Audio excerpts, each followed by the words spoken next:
베드로후서 3장 8절로 10절까지입니다. 사랑하는 자들아, 주께는 하루가 천년 같고 천년이 하루 같다는 이 한 가지를 잊지 말라. 주의 약속은 어떤 이들이 더디다고 생각하는 것 같이 더딘 것이 아니라 오직 주께서는 너희를 대하여 오래 참으사 아무도 멸망하지 아니하고 다 회개하기에 이르기를 원하시느니라. 그러나 주의 날이 도둑같이 오리니 그날에는 하늘이 큰 소리로 떠나가고 물질이 뜨거운 불에 풀어지고 땅과 그 중에 있는 모든 일이 드러나리로다. 아멘. 진정으로 하나님의 자녀가 된다면은 하나님이 직접 말씀하시거나 성령으로 혹은 교회 단체의 조직의 관리에 의해서 통제를 받고 잘못하면은 권징을 하는 이런 일이 실질적으로 일어나야 하나님의 자녀라고 할 수 있습니다. 가령 양자로 사면 자식을 사랑하고 교육한다는 부모가 된 사람이 잘못해도 간섭을 안 한다면 그건 키워서 어떻게 쓰겠다는 겁니까? 그러므로 자기 자식이나 양자를 삼은 자식을 자식으로 받아들이고 또 자식이라면 부모가 좋게 가도록 간섭을 하게 되어 있죠. 우리가 하나님을 믿는 것도 마찬가지입니다. 나무를 깎아놓고 신으로 섬기는 이런 우상신을 섬기는 사람들은 자기 혼자 생각을 하겠지만은 우리 하나님은 인격적으로 무엇을 또 생각하고 따르고 또 어떤 제재를 받아야 된다는 사실을 성경이라는 걸 통해서 철저하게 말씀을 하고 계셨고 또 그렇게 관리하는 것이 2000년 동안 경험입니다. 그래서 하나님을 믿는다라고 하면 하나님의 간섭을 받는다라고 하는 말입니다. 예수를 얼마나 믿었습니까? 일상에서 하나님이 과연 간섭하셔서 도와주셨다든지 또 하나님께서 징계를 하셨다든지 하나님 살아계심을 확인하게 하셨다든지 이런 간증을 할 거리가 하나도 없다든지 그런 느낌을 말할 수 없다고 하는 것은 하나님을 지금 제대로 만나지 않았다는 이야기와 같은 이야기죠. 하나님은 저 공중에 있는 청명한 하늘 공간이 아닙니다. 하나님은 살아계시고 하나님은 실제로 우리와 함께 살아가시고 또한 간섭을 하시는 중에 있습니다. 이것을 못 깨닫는다고 하는 것이 큰 문제지요. 세번역의 히브리 12장 8절에 보면은 모든 자녀가 받은 징계를 여러분이 받지 않는다고 하면 여러분은 사생아지 참 자녀가 아닙니다. 이렇게 말하고 있습니다. 잠언 3장 12절에도 하나님께서 당신의 자녀라면은 관리를 하시고 그리고 징계를 필요할 때 하신다는 거죠.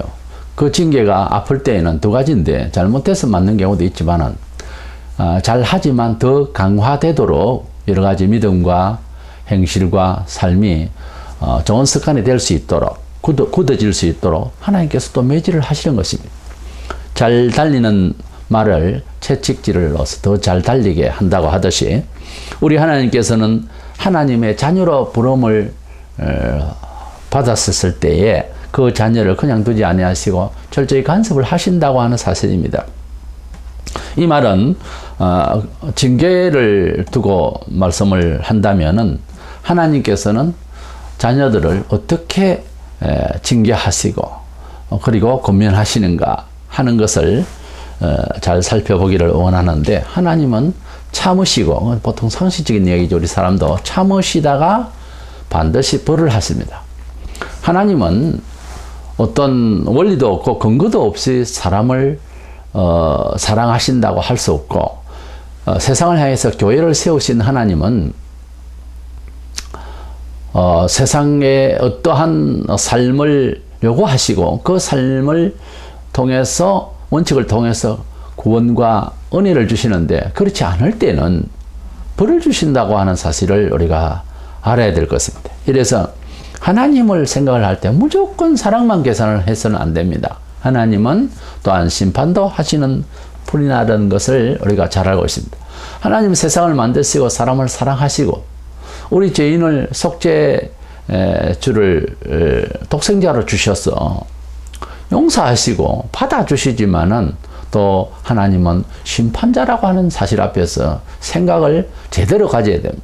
편협되게 한쪽으로 편중해서 생각을 하면 정상적인 신앙이 안 됩니다. 이래서 공의의 하나님이고 또한 사랑의 하나님이고 구약의 율법을 주신 하나님이고 또 신약의 예수님의 보혈의 은혜를 주신 하나님이고 이래서 사랑과 심판이 함께 있다는 것을 똑똑하게 의식을 해야 할 것입니다. 이래서 그리스도인은 항상 미소만 있고 항상 좋으라는 법이 없어요. 우울할 수도 있죠. 잘못될 수도 있죠. 아플 수도 있죠. 하나님 앞에서 반성할 사람으로서 얼굴이 해하고 웃어가 되겠습니까? 이래서 오늘 제목을 참으시다 벌하시는 하나님, 참으시다가 벌하심에 대해서 말씀을 나누고자 합니다. 첫째 우리가 기억을 해야 될 것은 성도들이지만은 하나님께서 구원하신 성도들이지만은 성도들도 반드시 세상만 심판하는 것이 아니라 하나님이 매질을 하시고 벌하신다는 것을 기억을 하고 살아야 됩니다. 우리가 기억을 한다고 하는 것은 역사의식이고 자각인데요. 자기의식을 어떻게 하느냐 하는 것은 시간의식과 많이 관련이 있어요. 사람이 정신이 없고 태만해버리면 해가 떴는지 졌는지도 모르고 삽니다. 그렇죠? 삶을 어떤 목표를 가지고 있고 또 어떠한 삶에 대한 인식이, 의식이 살아있으면 시간에 상당히 관심이 있어요. 원래. 근데 시간을 뭐 아무렇게 사는 사람은 무지를 사는 거예요. 원래. 성공한 사람들의 그 공통적인 부분이 시간을 철저하게 관리를 합니다. 쉴 때 쉬더라도요. 시간을 관리하면서 산다는 거죠. 시간에는 한계적인 시간, 어제, 오늘, 내일, 한 시간 그런 타임이라고 하는 시간이 헬라어로 크로노스라고 하는데 이런 역사상의 시간이 있어요. 어제, 오늘, 내일, 과거, 현재, 미래 이렇게 시간이 있고 그러한 세월 어간에 영원히 기억될 그러한 어떤 의미로서의 역사적 시간을 보낼 때에 그것을 어떤 역사적이다 그러잖아요. 참 이것은 생애의 큰 역사적인 순간이었다 이렇게 말하죠. 그것을 기회의 시간이라고 할 수 있고 헬라어로는 카이로스라고 기록합니다. 이 카이로스라고 하는 같은 시간이라고 번역이 되는데 이 시간대는 하나님의 시간을 말할 때 또는 하나님께서 우리에게 그런 시간, 기회, 그러한 때, 그러한 하나님을 바라보면서 살아가는 역사적 마음을 가지는 그런 뜻을 가진 시간 이렇게 의미를 주시고자 할 때 카이로스라는 단어로 씁니다. 그래서 세상의 세월, 때를 너희들이 아끼고 잘 살아라 이러면은 오전을 잘 살아라, 오후를 잘 살아라 그런 뜻이 아니고 그런 세월을 잘 살아라 할 때는 그 때가 바로 카이로스란 말이에요. 이해가 가시죠? 본문 8절에 주께는 하루가 1000년 같고 1000년이 하루 같다고 하는 이 표현들도 카이로스를 말하죠. 1000년은 1000년이고 하루는 하루인데 이렇게 이제 생각을 하죠. 우리도 그런 시간적 감각을 일상에서 가져요. 예, 좋은 일로서 있을 때는 시간이 언제 지나가는지 모르죠. 예, 또 나쁜 일에는 굉장히 시간이 천천히 가는 것 같지요. 시간은 온 사람들이 다 같이 시계를 보고 있는데 같은 시계를 보고 있어도 천천히 갈 수 있는 사람은 초조해하지 아니하고 빨리 가야 할 사람은 꼭 그 정한 시간에 차가 도착하려고 출발할 것인데 시간이 굉장히 늦게 오는 것 같단 말이에요. 그런 걸 보면은 우리가 시간을 좀 더 케어하고 의미 있고 즐겁고 편안하게 시간을 접해야 되겠죠? 시간을 그렇게 접해야 되지 않겠어요? 우리가 실제 생활에 있어서 시간의식, 삶의 의식이라는 것이 시간의식인데 그 시간의 역사적 의식이 매일 생활에 초조하고 두렵고 근심스럽고 이렇게 사는 24시간의 하루가 있고요. 또 그 한 달의 생활이 있고 즐겁고 감사하고 너무 좋고 이럴 수도 있잖아요. 같은 시간을 지금 공유해요. 이 지구촌의 사람들이. 그런데 시간을 어떻게 의식하고 사는 것은 다릅니다. 그래서 기왕이면 한 시간을 보는데도 뭐 10시간 보내는 거지. 아니, 하나님의 자녀로서 하나님을 닮으려면 하루가 천년처럼, 그죠? 또 천년을 하루처럼 압축했다, 열렸다, 이렇게 자유자재를 할 수 있는 정도로 시간의 제한에 구속받지 않는다면은 뭔가 다른 비전의 사람, 다른 역사의식의 사람을 살 수 있겠죠? 예, 그래서 시간의식을 오늘부터 잘할 수 있는 사람으로 살고자 하는 마음이 간절하길 바랍니다.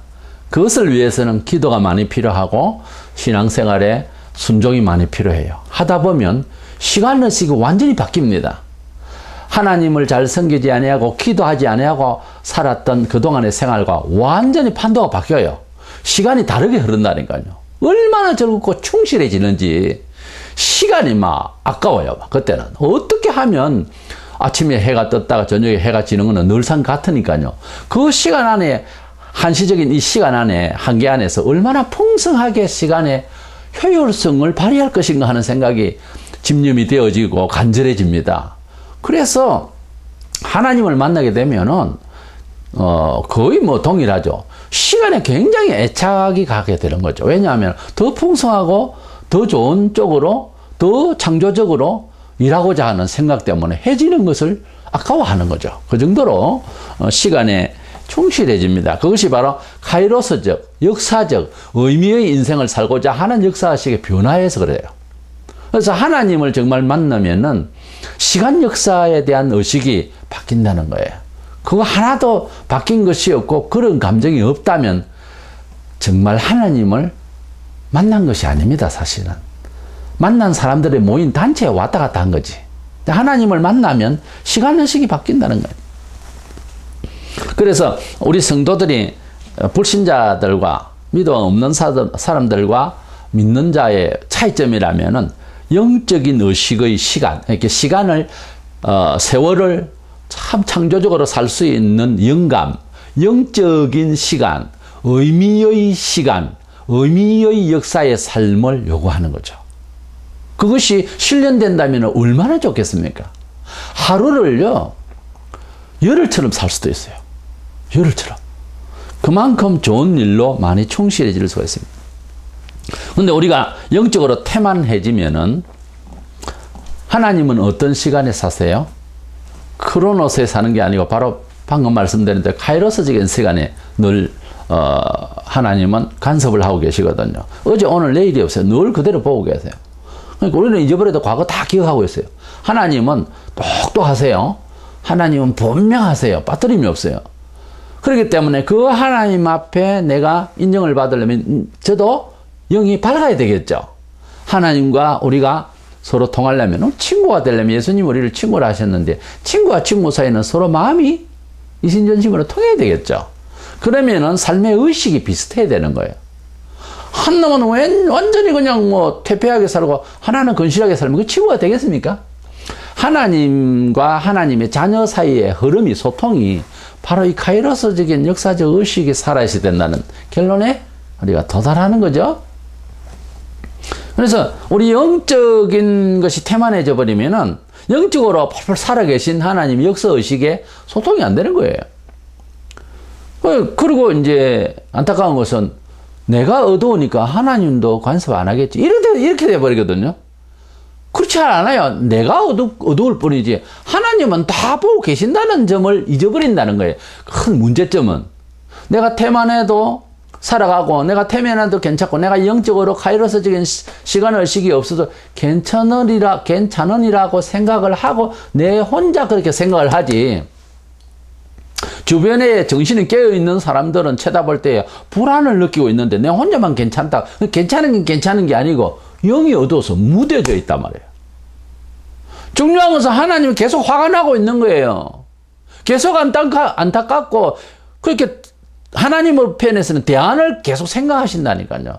이 의식적인, 이 살아계신 하나님의 생각과 무뎌져 있는, 죽어 있는, 무감각해져 가고 있는 이것을 본인이 괜찮다라고 하는 의식을 스스로 긍정적으로 생각을 하려고 해요. 그건 아니거든요. 그렇지 않아요? 그럼 우리가 왜 하나님은 그렇게 살아계셔서 이렇게 보고 계시고 카이로스적인 시간 의식을 같이 가자고 이렇게 요구하시고 또 대안을 마련하시고 살피고 계시고 이렇게 하는데 우리는 왜 어두워졌고 그런 하나님을 조통하지 아니하고 두렵지도 아니하고 깨어날 생각을 안 하느냐? 이유가 있어요. 신명기 28장 20절에 보면 네가 악을 행하기 때문에 그를 잊었다 그랬어요. 나는 은혜를 못 받았네. 또 뭐 이런 변명을 하는데 그게 아니고 그 악이라는 것은 여러 면에서 설명이 되어지는데 하나님을 경외하는 간절한 심령이 누락된 거죠. 삶을 아무리 세상에는 성실히 살고 또 정치 체제에 따라 공산주의도 살고 민주주의, 자본주의 다 있는데 하나님이 없는 사유로 사는 것은 무조건 이것은 악입니다. 성경에서 말할 때. 그러니까 하나님이 없이 살아가는 가운데서 사는 것은 전부 악으로 가요. 우리 보기에 그게 악이 아닌 것 같이. 가령 뭐 투기를 하는 사람은 악으로 생각 안 합니다. 그럴 수 있지요. 이렇게 하고.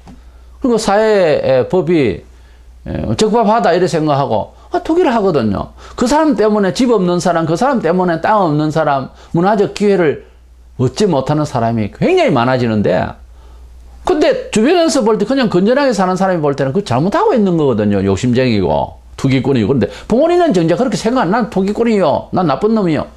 이렇게 하면서 투기 생활 안 합니다. 이렇게 자기가 하나님을 떠나 있는 생각에 계속 딜레마에 빠지면 하나님을 잊어버려요. 이 말은 사람이 가장 고상하고 존귀한 시간이 언제입니까? 하나님을 닫는 시간이잖아요. 하나님은 신이시잖아요. 하나님은 가장 존귀하신 분이잖아요. 그분의 자녀다움을 회복했을 때 사람이 존귀한 인간이지. 사람이 사람답지 않게 살면 짐승 같다 그러잖아요. 그러니까 사람이 사람답게 진정으로 살 때에 존귀한 인간이고 인권이 어쩌고 할 말이 있지. 짐승같이 살면서 뭐 하나님 없이 돈이나 명예 가지고서 목숨 거는 이런 상황에서 인권이 어쩌고 하는 것은 우스운 거예요. 사실은 사람이 참 사람다운 것은 하나님이 만드셨으니까 하나님이 원하시는 기본적 틀 안으로 삶을 회복했을 때 그 여실한 현실은 예수 믿고 하나님을 예배하고 하나님의 규정된 말씀대로 살려고 하는 근심 속에서 늘 조심하고 이게 지금 존귀한 인간형이에요. 그래서 악을 행하면 즉 죄를 지으면 죄라는 규정이 그래요. 우리 교리에 의하면 그게 성경적인데 하나님을 섬김에 부족하거나 그 하나님 말씀대로 살지 않는 것이 죄라고 되어 있어요. 기독교인으로서 성경을 가지고서 하나님이 사람을 지으셨는데 지음받은 인간으로서 죄가 무엇이냐를 정의를 내리는 것은 심리학자는 의사나 철학가가 내린 거하고는 다릅니다. 교회에 오면 죄가 무엇이냐를 이야기할 때에 그 죄의 정의가 일반 세상하고는 틀려요. 하나님을 경외하는데 부족하고 하는 그를 섬기지 않는 것들이 다 죄예요. 그래서 그것이 전부 다 악으로 가는 거죠. 그렇게 가면 하나님을 먼저 잊어버린다는 거예요. 그러니까 하나님을 잊어버린다는 것은 내 의식적인 입장에서 생각할 때는 영적으로 시간의식이 죽는다는 거예요. 그러니까 자꾸 내 자신이 자아의 정신이 무뎌지고 새 속에 자꾸 파묻히니까 하나님 자꾸 모르잖아요. 그런데 그것을 깨고 회개하고 돌아서면 하나님이 얼마나 활발하게 막 쳐다보고 계시고 창조하려고 그러고 축복하시려고 그러고 복 주시려고 그러고 막 심판하시려고 그러고 하는 모습이 막 보이게 됩니다. 그때 존귀하게 된 인간이에요. 그때 비로소 사람이 사람답고 동물하고 다른 그런 존재가 된 거죠. 그 외에는 거의 성경적으로 보면 짐승이라고 했어요. 생각하고 말하는 짐승이고 기술을 부리는 짐승이지 하나님이 지으신 것은 사람을 사람으로 지었지 짐승 같은 인간을 지은 건 아니거든요. 근데 지금 우리가 어떤 거냐 하면 기본적으로 존귀한 인간이 안 돼 있는 거예요. 그래서 엄격히 말해서 좀 격하게 말하면 예수 믿는 사람은 이제 사람 됐고요.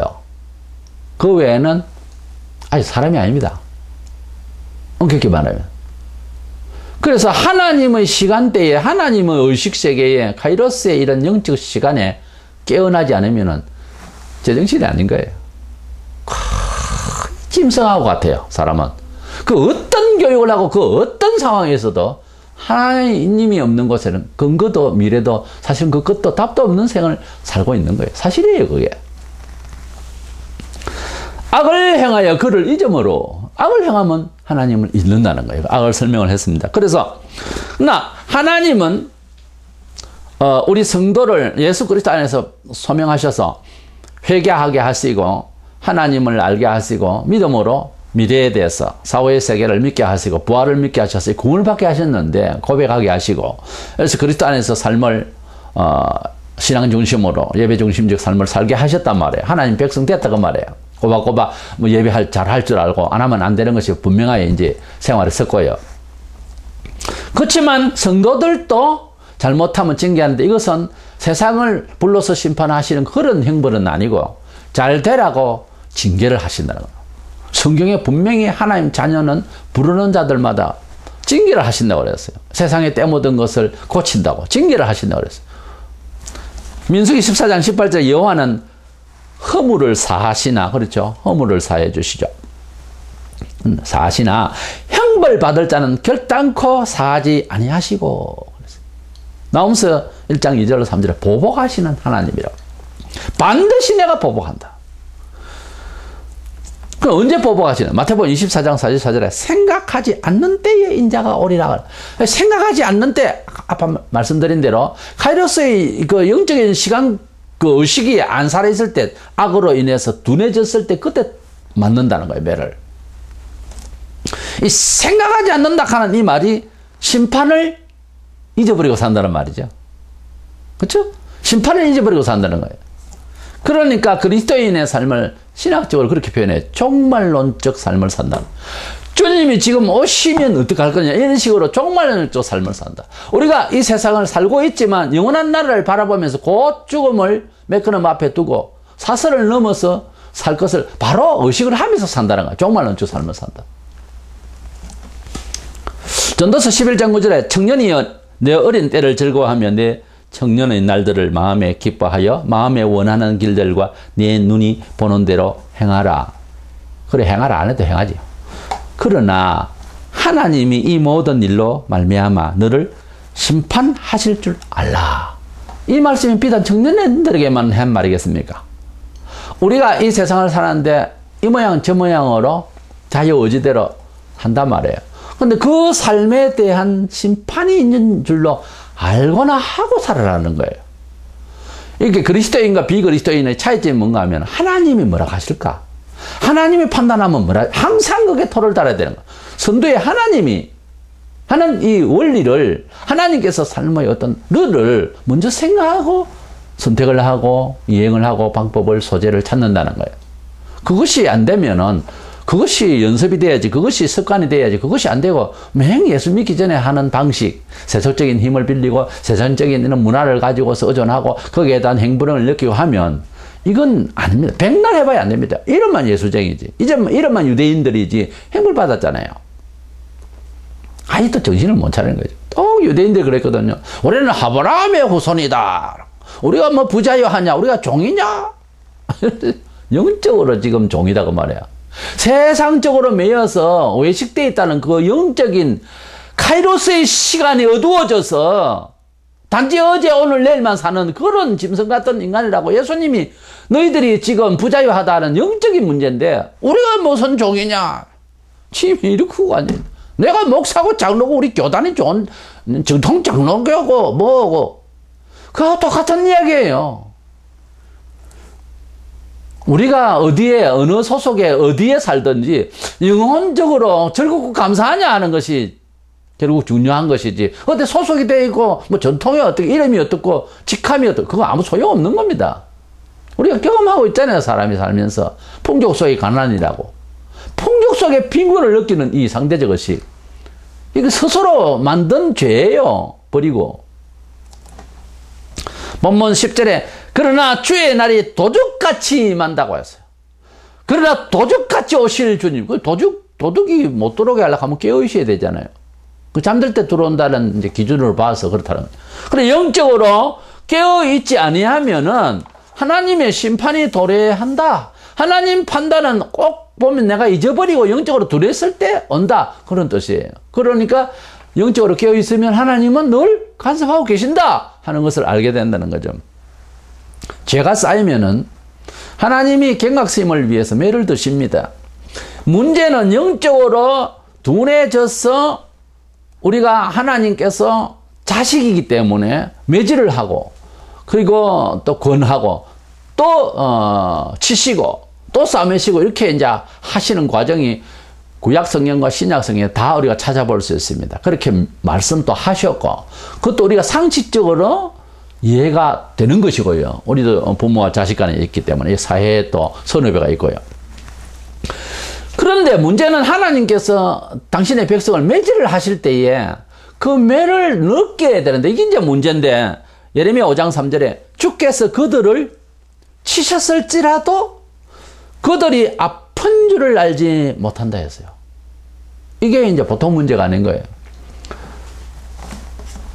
태초 아담과 하와가 먹지 말라고 명하신 하나님께서 금하신 동산조항의 실과를 사탄이 들어서 말하게 된 배음의 유혹에 못 이겨서 하와 여자가 먼저 먹고 남편도 주며 물어보지도 않고 같이 먹어서 죄를 졌습니다. 자, 사회에서는 뭐 그걸 왜 죄라 하느냐, 이웃에 해를 준 것도 아닌데 하나님의 뜻을 어겼다 그 말입니다. 하나님의 뜻을. 그건 쉽게 해도 안 나고 아무것도 그냥 하나님께서 정했단 말이에요. 하나님의 말을 안 듣다는 거죠. 아, 그건 우리가 알아서 먹을게요.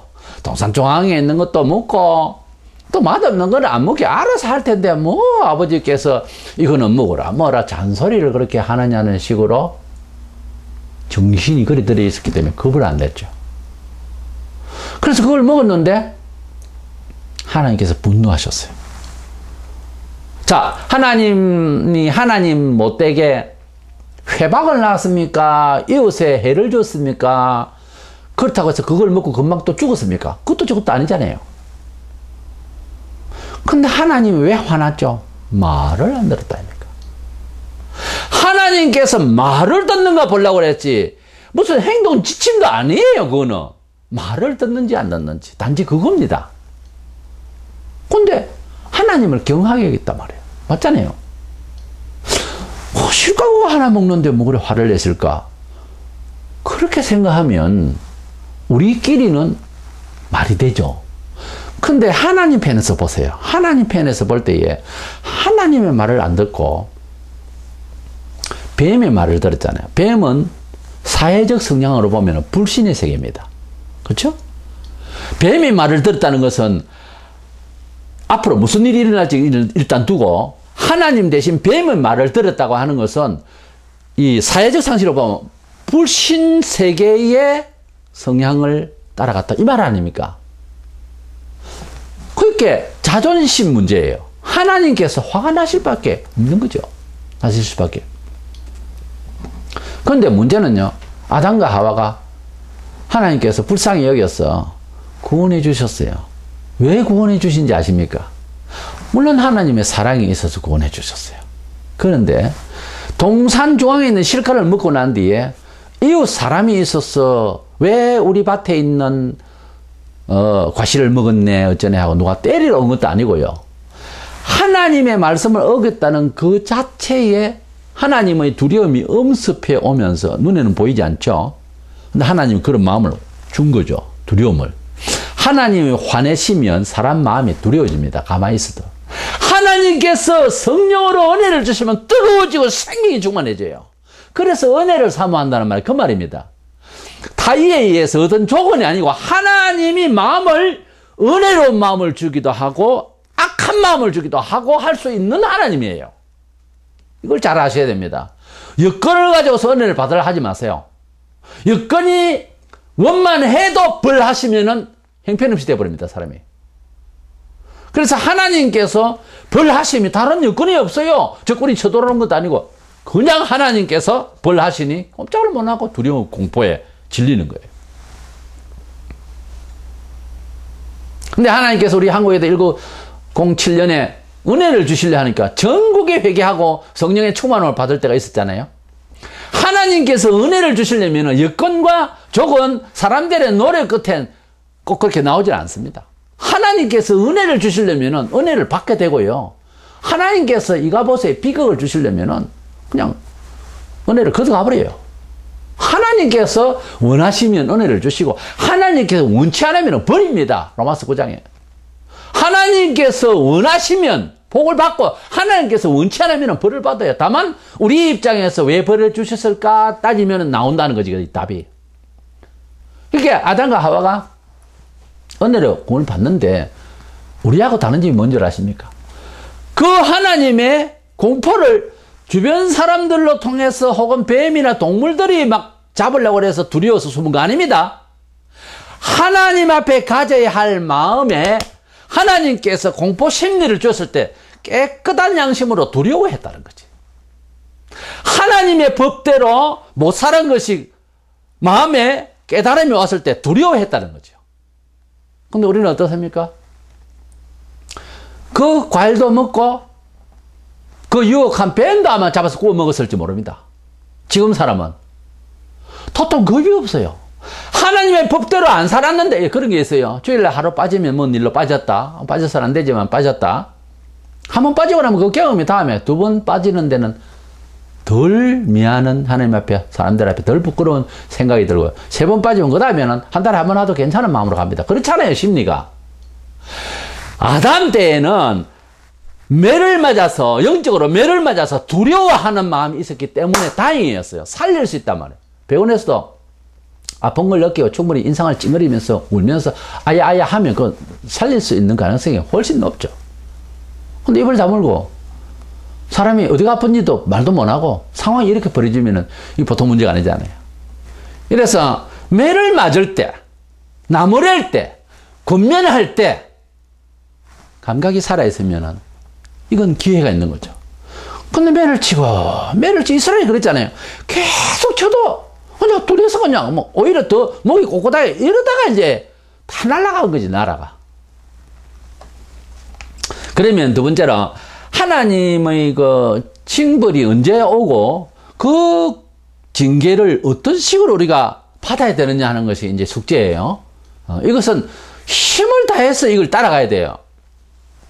하나님께서는 노하기를 더디게 하신다고 하셨습니다. 그렇지 않으시면 우리는 모두 다 죽었겠죠. 본문 9절에 주의 약속은 어떤 이들이 더디다고 생각하는 것 같이 더딘 것이 아니라 오직 주께서는 너희를 대하여 오래 참으사 회개하기에 이르기를 원하시느니라 그랬어요. 우리 하나님께서는 죄를 용납을 안 하십니다. 원래 우리 사람이 가지고 있는 제법 의를 생각하고요, 그런 성질대로 할 것 같으면은 세상 하나도 없습니다. 하나님께서 만드신 세상이지만 다 날려버려서 벌써 다 타작 다 해버려요. 근데 하나님은 너무도 사랑이 많으세요. 전도서 8장 11절에 악한 일에 관한 징벌이 속히 실행되지 아니하므로, 그렇죠? 속히 실행되지 아니하므로 인생들이 악을 향하는 데에 마음이 담대하도다. 이게 하나하나 나무래질 않으니까 둔해지는 거야. 그래가지고 죄를 짓는데 담대해져 버려요, 사람이. 하나님께서는 이스라엘이 잘못할 때마다 금방 매를 드신 것이 아니고 늘 참으시고 권고하시다가 도무지 말을 안 들을 때는 징계하셨어요. 저렇게 34장 6절에 여호와께서는 노하기를 더디하시고 시편 86편 15절. 느헤미야 9장 30절에는 그러나 주께서 그들을 여러 해 동안 참으시고, 사도행전 13장 18절에 광야에서 약 40년간 그들의 소행을 참으시고, 로마 3장 25절. 하나님께서는 이렇게 이스라엘을 참으셨다라고 하셨습니다. 그 하나님이 바로 우리 하나님 아니겠습니까? 그렇기 때문에 그렇게 참으신다는 그 하나님께서 우리가 어떤 징계를 받거나 고통을 받거나 말하자면 하나님의 권면을 딱 받는다라고 하는 부끄러움을 받을 때, 아픔을 받을 때에 그 하나님의 징계라고 느껴지는 그 순간에는 하나님께서 내 죄를 계속 참고 계셨다는 뜻이죠. 특별한 경우가 아닌다면은 거의 내가 잘못해서 매를 맞는 거예요. 여러 가지 불소통되고 여러 가지 잘못되고 깨어지고 힘들어지는 것은 하나님께서 굉장히 참으시다가 이제 때리는 거예요. 지금 방금 뭐 잘못된 것이 아니란 말이에요.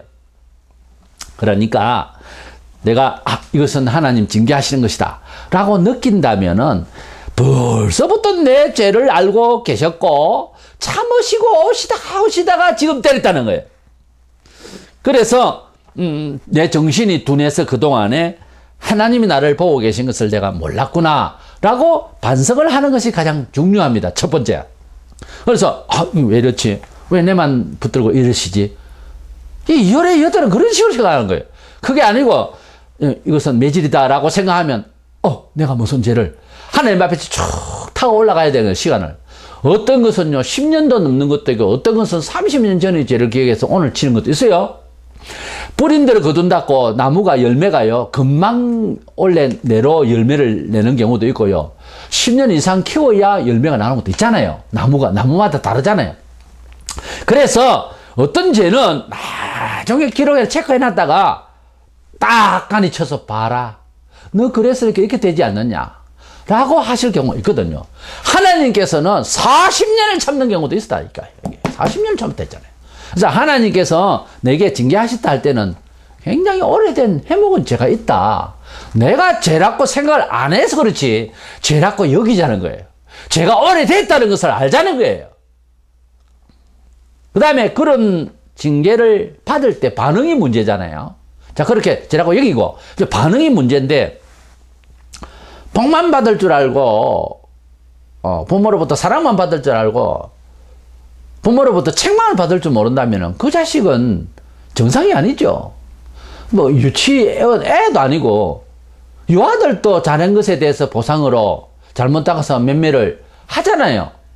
근데 성장해가지고서 부모 말을 그렇게 안 듣는다면 이건 아니지 않습니까? 그래서 좋은 소리만 들을 것이 아니라 나쁜 소리도 빼지게 들을 수 있어야 되지 않겠어요? 그래, 이런 반응이 문제예요. 복 받을 줄만 알고 징계를 거부하고 싫어하고 기분 나쁘게 생각하는 것은 전 불신자와 같은 수준이 아니고요. 들어보세요. 잠언서 12장 1절에 징계를 싫어하는 자는 짐승과 같은 내용을 했어요. 제가 서두에 짐승에 대한 인간에 대해서 말을 할 때 하나님을 만나서 경외심이 없는 이런 상태에 있는 모든 불신세계는 짐승처럼 본다는 거죠. 계시록 3장 19절에 물은 내가 사랑하는 자를 책망하여 징계하노니 그러므로 네가 열심을 내라 회개하라 이렇게 말씀하고 있습니다. 책망을 받는다라고 싶을 때는요, 그 징계를 받는다고 여기는 사람은 자기의 삶의 형식이 정상적인 곳에서 상당히 멀리 와 있다는 것을 인정해야 됩니다. 내가 하나님 앞에 징계를 받는다 싶을 때는요, 그 징계의 요목이 어떤 것이라고 깨달아지면요, 그 바로 살지 못한 시점이 굉장히 멀리 와 있다는 거예요. 그 돌아가야 됩니다.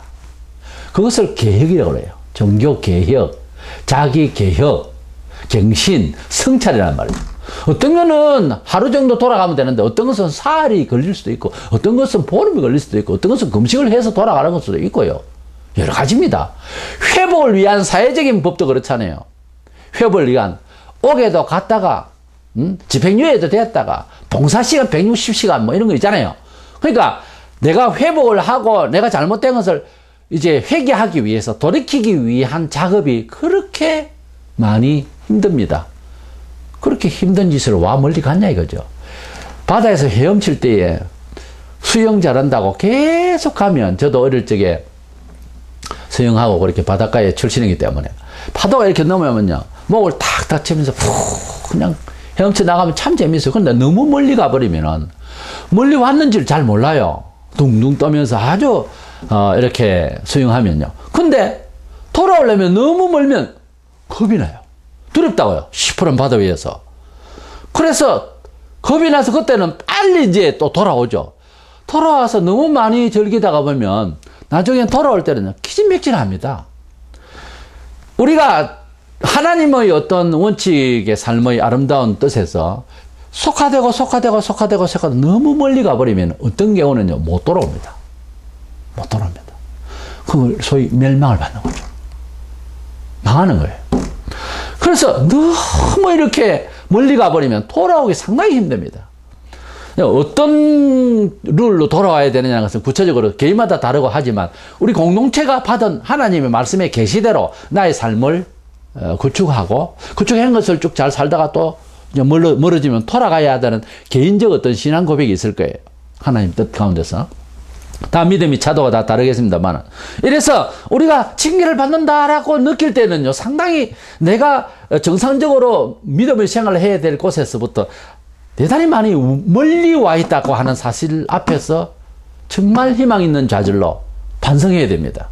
멀리 와 있다. 내가 지금 상당히 이런 생각을 해야 된다. 그 말이에요. 돌아가기를 힘써야 되는 거예요. 그래서 열심을 내라 회개하라는 말에 그 의미가 그렇게 들어있습니다. 회개하는 게 무엇이 열심인가? 그 말이에요. 최선을 다해서 열심히 해서 회개는 뭐죠? 돌이키는 겁니다. 그 본래의 정상적 삶의 궤도로 돌아가야 됩니다. 너무 멀리 와 있는 거예요. 걸음으로 멀리 와 있고 거리로 멀리 와 있으면 그냥 차를 타고 돌아가면 되지만 마음에 여러 가지로 이제 잘못되어 있다면 이걸 정화시키는 데는 상당한 시간이 필요해요. 그러니까 단지 1시간 잠시 기도한다고 해서 그게 금방 어떤 죄는 하루 이틀에 할 일이 아니니 성경에 있잖아요. 그래서 오래도록 기도하고 많은 경건이 필요하고 어떤 데는 말도 하지 말고 온 며칠을 계속 하나님 앞에 의존해야 해결이 되지요. 그냥 덮어두고 넘어가거든요. 그래 자기가 뿌린 대로 거둘 수밖에 없죠. 그런 식으로 나오면. 하나님은 인생을 너무도 많이 사랑하십니다. 그러나 오늘도 여전히 하나님은 훈계와 복된 언약을 멀리하고 목을 곧게 사는 이런 성도, 불신자는 말할 것도 없지만 징계하시고 또 계속 째려보고 계신다 이 말이에요. 계속 살펴보고 계세요. 우리가 그걸 생각을 안 한다고는 보이죠. 하나님은 말씀과 징계로 계속 간섭하신다는 것을 알고 우리가 하나님은 오늘 제목을 다시 되새김질하면 벌하시다가 참으시다가 벌하신다고 하는 것. 이것을 꼭 기억을 해서 하나님이 참고 계심을 빨리 깨우셔야 돼요. 빨리 눈치채야 돼요. 그래야 또 회복되고 하나님은 또 징계하시다가도 또 이제 싸매시고 이러시거든요. 하나님은. 그런데 말을 안 듣고 그냥 계속 쭉 봐주세요. 이런 건 없습니다. 오늘날 교인들이 하나님의 사랑에 대해서 굉장히 오버하고 있어요. 긍정주의자들이라든지 이런 사람들은 하나님을 아주 너무 자기가 더 알아서 하나님을 그렇게 생각하세요. 하나님 아버지 다 알고 있다니까요. 이게 아닙니다. 하나님은 완전하신 아버지시요. 하나님은 완전하신 심판주이십니다. 하나님께서 원하시는 대로 안 하면 어떤 인격자든 그건 예외가 없어요. 돌아가야 됩니다. 돌이켜야 돼요. 그래서 하나님은 참으시고 계신데 늘 참으세요. 지금 이스라엘을 그렇게 참으셨다든지 참으시는데 내게 벌이 왔다 하는 생각이 들 때는요 대단히 오래 참으셨어요. 그리고 내 쪽에서 생각할 때 나는 정상적인 게 대해서 상당히 멀리 와 있는 겁니다.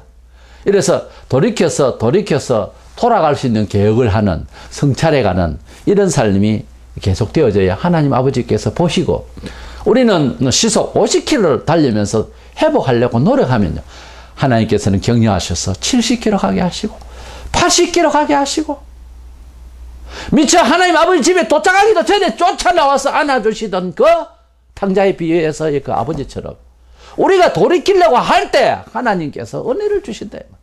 우리가 하나님의 말씀대로 살려고 할 때 복을 다 10가지 다 지켜서 복을 받기 전에 벌써 3가지 4가지 할 때 하나님 막 오십니다. 환영하시고 6, 7, 8가지 정도 가면 벌써 막 하나님은 다 주세요. 경험을 해보시라. 그래서 반드시 성도들도 하나님은 권징하시고 반드시 성도들도 벌하신다. 꼭 기억하셔서 우리가 괜찮은 게 아니라 참으시고 계신 하나님, 그 참으시는 하나님 마음을 헤아려서 돌이키고 또 돌이키고 또 돌이키고 또 성찰하는 삶의 이런 태도가 늘 습관이 되고 늘 주님을 더 가까이 하려고 하는 노력이 있어서 하나님의 은총과 사랑만이 우리 가정에 축복으로 있기를 축원합니다.